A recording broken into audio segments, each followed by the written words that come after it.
আসসালামু আলাইকুম। আজকে আমরা পরিসংখ্যান ভূগোলের একটি অঙ্ক করাবো। অঙ্কটা হচ্ছে নিচের উপাত্ত হতে গড়, মধ্যমা এবং প্রচুরক নির্ণয় করো। তো আমরা এখানে দেখেন একটা অঙ্ক নিয়েছি, এটা একটা উপাত্ত বা ডাটা। এই অঙ্কটা আমরা করাবো। এখানে শ্রেণীর মধ্যবিন্দু দেখেন, অঙ্কটা কিন্তু দেখেন এখানে বিক্ষিপ্ত পদ্ধতিতে এটা বিক্ষিপ্ত পদ্ধতিতে অঙ্ক করাবো। শ্রেণীর মধ্যবিন্দু x সমান কত দেওয়া আছে 255, তারপরেতে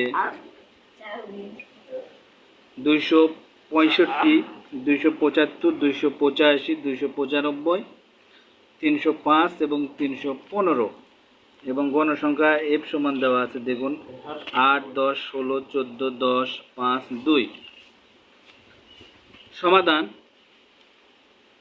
দেখুন, বিক্ষিপ্ত পদ্ধতিতে গড়, মধ্যমা এবং প্রচুরক নির্ণয়ের সারণী। তো এই সারণীটা আমরা সারণীতে অনেক কিছু বোঝার আছে, তো আমরা সারণীটা আগে বুঝে দেবো আপনাদেরকে। দেখুন সারণীতে আমরা কিন্তু অঙ্কে কিন্তু আমরা শ্রেণীর মধ্যবিন্দুগুলো তুলে নিয়েছি। উপরে দেখবেন, উপরে এই যে দেখুন শ্রেণীর মধ্যবিন্দুটা তুলে নিয়েছি, তারপর গণসংখ্যা এই সাইডে তুলে নিয়েছি। তারপর আমরা আর একটা ছক করে ক্রমযোজিত গণসংখ্যা বের করতে হবে। আমরা ক্রমযোজিত গণসংখ্যা বের করি। দেখুন এই যে 8 গণসংখ্যার ঘরে 8 নিলাম, এই যে কানি বরাবরে আবার ক্রমযোজিত গণসংখ্যার এই কানি বরাবর গণসংখ্যার ঘর থেকে যোগ করে আসবো। 8 আর 10 18, 18 আর 16 34, তারপরেতে দেখুন 34 আর 14 48, 48 আর 10 58, 58 আর 5 63, 63 আর 2 65। তো আমরা এই সারণীতে দেখেন সামেশন এক্স এর মান আমাদের 1995 বের হলো এবং গণসংখ্যা এন এর মান 65 বের হলো। তো আমরা এখন সূত্রগুলোতে এই ফালাই দেব অঙ্কগুলো। দেখুন আমরা বিক্ষিপ্ত পদ্ধতির সূত্র, তবে আগে আমরা ভিডিও দিয়েছি, একটা সূত্রের ভিডিও দিয়েছি দেখবেন। তো সূত্রটা দেখুন এখানে আমাদের এই যে সূত্রটা গাণিতিক গড়ের মধ্যে আছে। গাণিতিক গড়ের মধ্যে আমাদের এখান থেকে আমরা নিয়েছি বিক্ষিপ্ত পদ্ধতির মধ্যে আছে। এই যে দেখুন গড়ের মধ্যে গড় x বার সমান, এই যে x বার সমান সামেশন x ডিভাইডেড n। এটা হচ্ছে অবিন্যস্ততেও ফালান যায় এবং বিক্ষিপ্ততেও ফালান যায়। তা আমরা বিক্ষিপ্ত পদ্ধতিতে করতেছি। আর একটা সূত্র দেখুন এখানে বিক্ষিপ্ত পদ্ধতির, এই যে এখানে এসে আবার এটা হচ্ছে জ্যামিতিক গড় বরাবরে আছে। এই যে দেখুন জ্যামিতিক গড় বরাবরে বিক্ষিপ্ত উপাত্ত। এই যে দেখুন n/2 যা বের হবে তা ক্রমযোজিত গণসংখ্যা যার মধ্যে থাকবে তা বরাবরই x এর মান। তারপরে এর নিচেরটা গণসংখ্যার ঘরে সর্বোচ্চ মান যা থাকবে তাই প্রচুরক। তিনটা সূত্রতে আমরা করব। তো আমরা সূত্রতে ফেলে দেই। আমরা জানি দেখেন গড় x বার সমান সামেশন x ডিভাইডেড n। এখানে আমরা মানগুলো আগে সাজাই নিই। সামেশন x এর মান আমরা কত বের করেছি দেখেন 1995, n এর মান বের করেছি 65।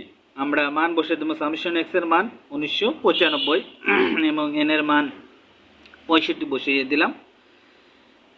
এটাকে ভাগ করে 65 দিয়ে 1995কে ভাগ করে আমরা একটু দেখাবো, দেখেন কত আসে। 1995 ভাগ 65 সমান, এই যে দেখেন আমাদের রেজাল্ট কত এসে 30.69। 30.69, এই দেখুন 30.69 আমাদের রেজাল্ট কিন্তু এসেছে। তো অতএব নির্ণয় গড় 30.69। তাহলে আমরা এখন পরের পৃষ্ঠায় যাব, দেখি পরের পৃষ্ঠায় আমাদের দেখুন এখানে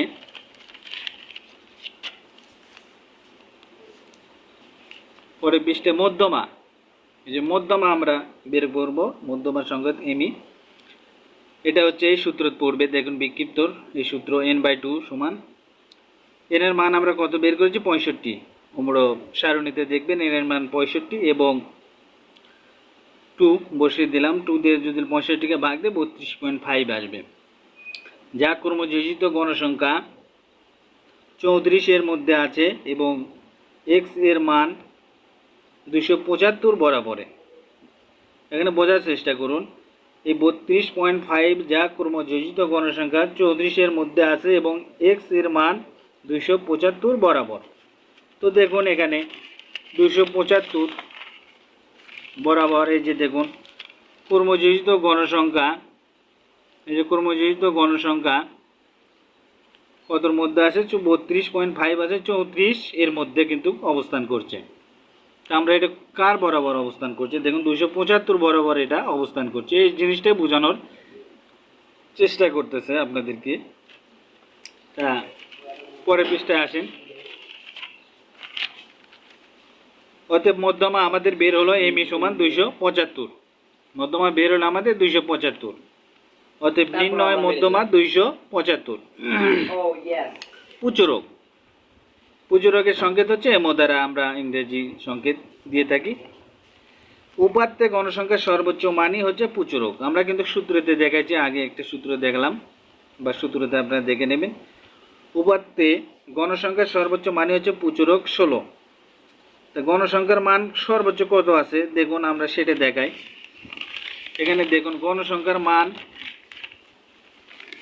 এই যে দেখুন গণসংখ্যার মান, এখানে এটা গণসংখ্যার ঘরে সর্বোচ্চ মান বলেছে। সর্বোচ্চ মান আমাদের এখানে 16। দেখেন 16-র উপরে কিন্তু সর্বোচ্চ মান নেই, এটা সবচেয়ে বড় সংখ্যা। এটাই হচ্ছে পুচুরক। গণসংখ্যা উপাত্তে সব গণসংখ্যার মান যেটা সর্বোচ্চ সেটাই পুচুরক হবে। তো গণসংখ্যার মান দেখুন এখানে আমরা কিন্তু বড় সংখ্যাটা হচ্ছে 16। অতএব পুচুরক এম সমান 16। অতএব নির্ণয় পুচুরক আমাদের 16। তে অঙ্কতে আমাদের দেখুন আমরা খুব সুন্দরভাবে আপনাদেরকে বুঝালাম, এটাই বিক্ষিপ্ত পদ্ধতিতে গড় মধ্যমা পুচুরক নির্ণয়। আজকের ভিডিওটি আমাদের এই পর্যন্তই। যদি আমাদের ভিডিওটি ভালো লেগে থাকে তাহলে লাইক, কমেন্ট, শেয়ার করবেন এবং সাবস্ক্রাইব করে বেল বাটনে ক্লিক করে দেবেন এবং শেয়ার করে আমাদেরকে সহযোগিতা করবেন ভিডিওগুলো অন্যের কাছে পৌঁছে দেওয়ার জন্য। আসসালামু আলাইকুম। আসসালামু আলাইকুম। আজকে আমরা পরিসংখ্যান ভূগোলের বিক্ষিপ্ত পদ্ধতির আরও একটা অঙ্ক শিখাবো। অঙ্কটা দেখুন আমাদের দেওয়া আছে, নিচের উপাত্ত হতে গড় মধ্যমা পুচুরক নির্ণয়েরই অঙ্ক। এখানে প্রাপ্ত নম্বর 25, 28, 29, 32, 33, 35, 37 এটা হচ্ছে শ্রেণীর মধ্যমা দেওয়া আছে এবং ছাত্র সংখ্যা দেওয়া আছে, গণসংখ্যা যেটাকে আমরা বলি। এফ সমান 7, 12, 30, 26, তারপর 8, 4, 2 এটা হচ্ছে আমাদের অঙ্ক দেওয়া আছে। এখন আমরা এই যে প্রাপ্ত নম্বরটা এক্স এর মধ্যবিন্দু, এটা সারণীতে তুলে নেব এবং গণসংখ্যার মানটা সারণীতে তুলে নিয়ে কর্মযোজিত গণসংখ্যার মান বের করব। সমাধান দেখুন, নিজ বিক্ষিপ্ত পদ্ধতির গড় মধ্যমা পুচুরক নির্ণয় সারণী। তো এখানে দেখুন প্রাপ্ত নম্বর আমাদের এক্স, অর্থাৎ যেটা শ্রেণীর মধ্যবিন্দু আমরা বলে থাকি, সেটা আমরা অঙ্ক থেকে তুলে নিলাম। ছাত্র সংখ্যা দেখুন এফ, যেটাকে গণসংখ্যা আমরা বলে থাকি, এখানে তারা ছাত্র সংখ্যা ব্যবহার করেছে, আমরা সেটাও তুলে নিলাম। 7, 12, 30, 26, 8, 4, 2 এখানে গণসংখ্যা দেখুন বের করুন। এই যে 7 গণসংখ্যার ঘরে 7 নিলাম, কর্মযোজিত গণসংখ্যা বের করেছি।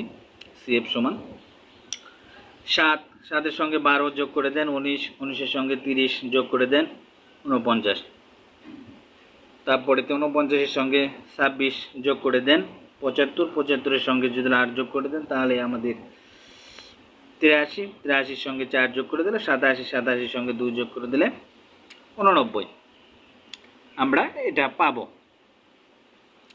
তা এখানে এই কটা যদি আমরা যোগ করে দিই তাহলে দেখুন সামেশন এক্স সমান 219 বের হবে এবং নাম্বার গণসংখ্যা নাম্বার বের হবে 89। তো আমরা এখন সূত্রে বসে দেব। দেখুন আমরা জানি গড় এক্স বার সমান সামেশন এক্স ডিভাইডেড ইন, এখানে মানটা বসিয়ে নেবেন। সামেশন এক্স সমান 219, এন এর মান 89। তো আমরা মানটা বসিয়ে দিই। সামেশন এক্স এর মান 219 বসিয়ে দিলাম, তারপরে তো 89 বসিয়ে দিলাম, সমান 2.46 এখানে আসে। ভাগটা করে দেখাবো। এই যে দেখুন কত, 219 ভাগ 8/9, 219 ভাগ 8/9 সমান, এই যে দেখুন 2.46 বের হয়ে আসছে। 2.46 কিন্তু আমাদের বের হয়ে আসছে। এই যে দেখুন 2.46, অতএব নির্ণয় গড় 2.46। আমরা পরবর্তীতে পৃষ্ঠায় যাব। পরবর্তী পৃষ্ঠায় আমরা গোস্ত খাবো, এই তো গোস্ত। পরবর্তী পৃষ্ঠায় দেখুন, পরবর্তী পৃষ্ঠায় আমাদের মধ্যমা এম ই দ্বারা প্রকাশ করা হয়। মধ্যমা সূত্রটা আমরা তুলে নিলাম। সূত্রটা তুলে নেওয়ার পরে এখন আমরা মানটা বসে দেবো। এন এর মান আমরা কিন্তু সারণীতে 89 বের করেছি। তারপর 2, এটাতে যদি আমরা ভাগ দিই দেখেন 44.5 বের হয়ে আসবে। দেখুন ভাগ দিয়ে দেখুন 44.5 বের হয়ে আসবে। দেখুন আমরা একটু ভাগ দিয়ে দেখে দিই আপনাদেরকে।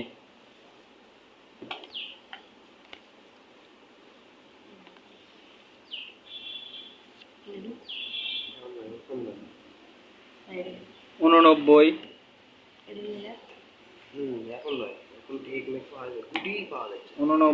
ভাগ 2 সমান, এই যে দেখুন 44.5 আমাদের কিন্তু বের হয়ে এসেছে। ঠিক আছে, আমরা কিন্তু চলে যাই। যা কর্মযোজিত গণসংখ্যা কতর মধ্যে আছে, যা কর্মযোজিত গণসংখ্যা কতর মধ্যে আছে আমরা এখন সেটা দেখব। কর্মযোজিত গণসংখ্যা 49 এর মধ্যে আছে 40.5 আছে, যা 29 বরাবর। 29 বরাবর কর্মযোজিত গণসংখ্যা কতর মধ্যে আছে দেখুন, এই যে 49 এর মধ্যে অবস্থান করছে। ঠিক আছে, 44.5 49 এর মধ্যে অবস্থান করছে। কত বরাবরে আছে সেটা, এই যে দেখুন 29 এর মধ্যে, 29 বরাবরে, অর্থাৎ মধ্যমা আমাদের কত, 29। অতএব মধ্যমা দেখুন আমাদের 29 হয়েছে। ঠিক আছে, নির্ণয় মধ্যমা 29। হ্যাঁ, তারপরে পুজুরক দেখুন, পুজুরক উপাত্তে গণসংখ্যার সর্বোচ্চ মান হচ্ছে 30। উপাত্তে গণসংখ্যার সর্বোচ্চ মান আমাদের কত বের হয়েছে, 30। এই যে দেখুন উপাত্তে গণসংখ্যার সর্বোচ্চ মান আমাদের 30 বের হয়েছে। দেখুন এই লাইনে যতগুলো সংখ্যা আছে তার মধ্যে 30 সবচেয়ে বড়, অর্থাৎ উপাত্তে গণসংখ্যার মান সর্বোচ্চ মান হচ্ছে 30। এখানে